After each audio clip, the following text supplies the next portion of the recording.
All right, so for this deep dive, we're going way down, deep into Samoan culture. And specifically, like three big things, Faalavelave, the village community, and the church. Yeah. So, and these are like super important to Samoans, like no matter where they live, Yeah.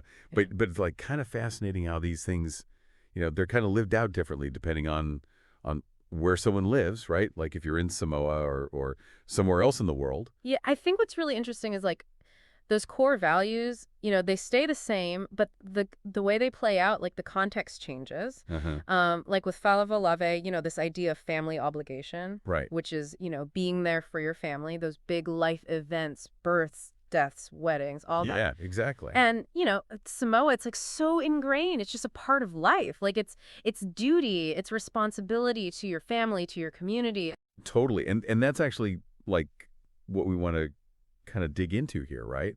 Like, because one of the sources that I was looking at, they were talking about Samoans living in New Zealand. Yeah. And they were saying how like sometimes those Faalavelave obligations could be like really hard to manage. Yeah. Especially when you think about like city life and, financial pressures and all that. Right. Like there was this one story, it was about this young woman and she was like totally torn, between sending money home for a family funeral and paying her rent. Oh, wow. And it's just like, it's such a tough spot to be in, and it really shows you like the challenges of balancing these traditions with a whole different, like economic reality. Yeah, I think that's such a good example of how Faalavelave can be experienced really differently. Yeah. You think about in the village setting, everybody's contributing, right? And the burden is shared. Exactly. And, when you go overseas, those support networks might not be there in the same way. Mm-hmm. You might be dealing with your own financial pressures, and then on top of that, you have those traditional obligations. Like almost like a double whammy almost, right? Yeah, exactly. And speaking of community, I mean, I think one of the places where I like that sense of community is really strong is in the church, right? Like both in Samoa and overseas. Absolutely. I mean, in Samoa, the church is like, it's not just a Sunday thing. It's Yeah. like part of every day. Right. It influences social gatherings and how decisions are made and even politics. Mhm. And the faifo, the pastor, Yes. they have a huge amount of authority and respect, Definitely. not just, in the church, but in the whole community. Right. Yeah. But then like overseas, it gets interesting again, right? Yeah. Because like our sources were saying that, for Samoans living abroad, they sometimes find it like really tough to keep up with like the financial side of things. Right.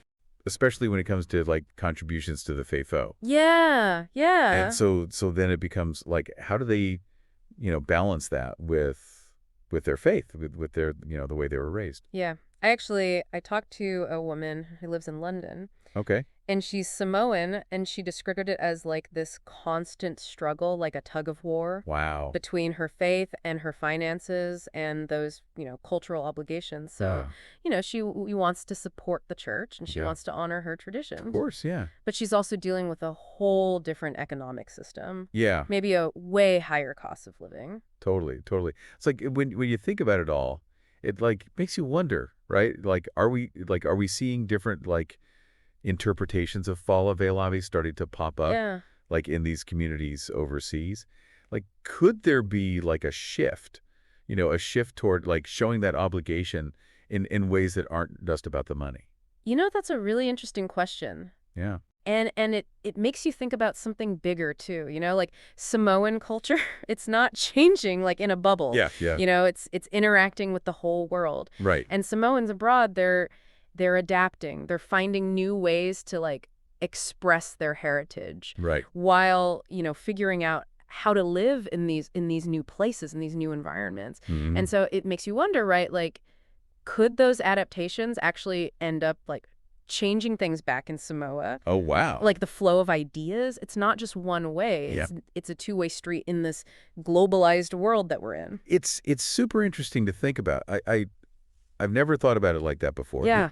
It really does make you appreciate how like alive culture is, Yeah. Like even these like deep traditions, they're always changing Yeah. as people figure out how to like live out their values Yeah. and find their place in the world. Absolutely. There's so much to think about. Yeah, a lot to ponder. I know, right? Mm-hmm.